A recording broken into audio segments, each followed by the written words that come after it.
បាទនៅទីនេះពុកម៉ែបងប្អូននៅការរៀបចំនៅទីធ្លាវត្តប្រាសាទនេះគឺពិតជាអស្ចារ្យខ្លាំងបាទ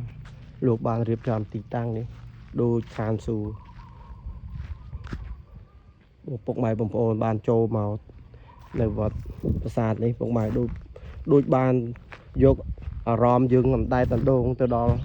ឋានសួគ៌ទេវលោកចឹងលោកអើយស្អាតណាស់បងហើយមើលដុំថ្មធំបាទនេះបែបចូលរយតោនណាបងប្អូនហើយនេះថ្មម្ដុំនេះបាទស្អាតណាបងប្អូនបាទ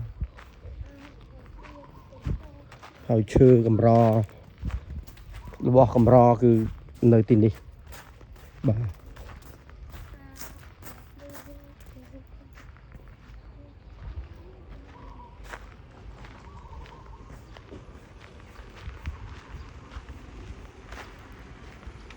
ស្អាតបាទលើថ្មមិនដឹងជាថ្មអីទៅបងអើយណា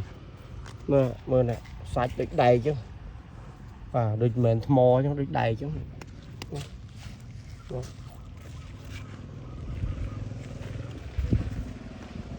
អូយអស្ចារ្យខ្លាំង